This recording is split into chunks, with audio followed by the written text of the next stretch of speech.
Good gravy.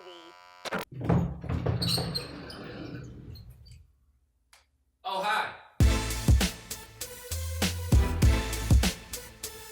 Have you been here all along? You just been sitting there this whole time? Don't you have things to do? A life to live? No? No, well, that makes two of us. Okay, all right. Haven't posted in a few days. Lots of stuff going on in the life of old St. Clair, I'll tell you what. Exciting stuff, though, that I'm hoping to share with you as soon as possible. But before I do that, I've missed some days.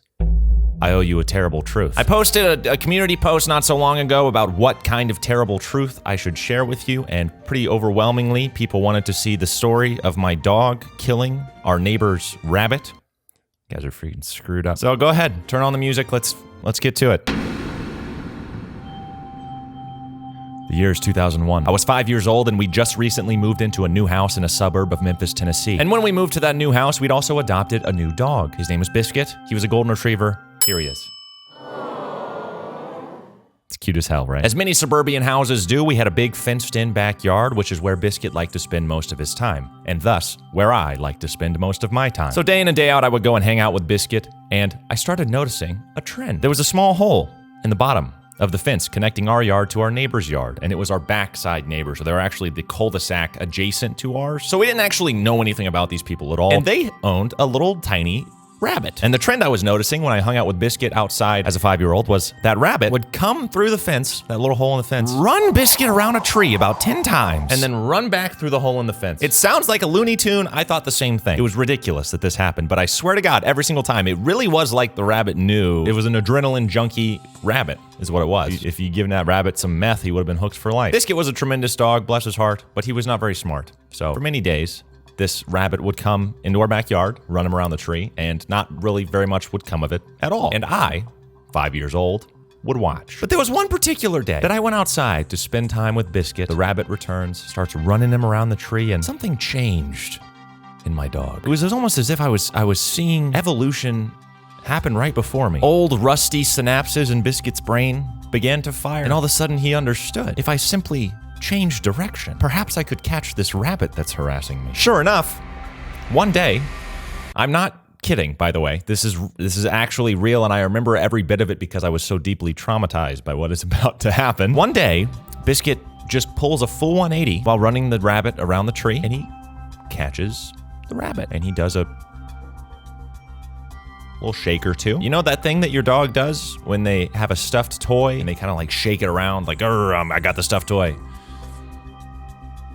That's what he did. I was 5. I didn't really know what death was, really. I was just like, oh, they're playing, whatever. So I went to my mom, and I swear to God, to this day, I heard the rabbit squeal, like a really high-pitched squeal. And for the longest time, my family didn't believe me the rabbit made any noise, but they do actually squeal. Here's a clip.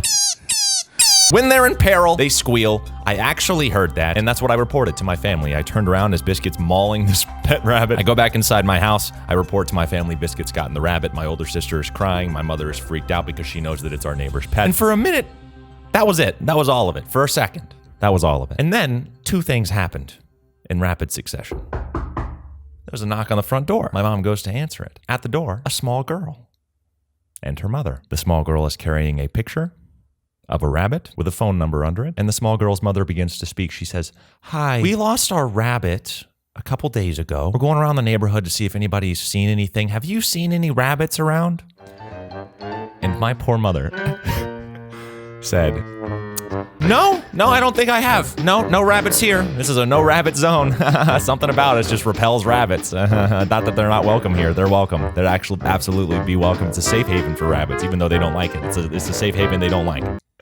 No rabbits. Her saying that, by the way, was not true. I don't know if you picked up on that. She lied to them. I mean, what's she gonna say? The daughter's literally right there. We're not gonna be like, oh yeah, that must be the rabbit that our dog mauled the other day. So my mom, feeling terrible about what she just said, called my dad, who was out of town at the time on business. My mom said to my dad, "You need to call these people and tell them because I can't do it." And my dad said, okay. My dad rings up the number. There's a woman on the phone. It's her mother. She says hello. My dad says, "Hi, I wanted to talk to you about the missing rabbit." And I don't remember the little girl's name, but for the sake of this, let's call the little girl Sarah. The mom says, "Okay, yeah, I'll go get Sarah." And my dad says, No. Don't get Sarah. She says, "Why not?" And my dad says, "Well, Biscuit got that rabbit,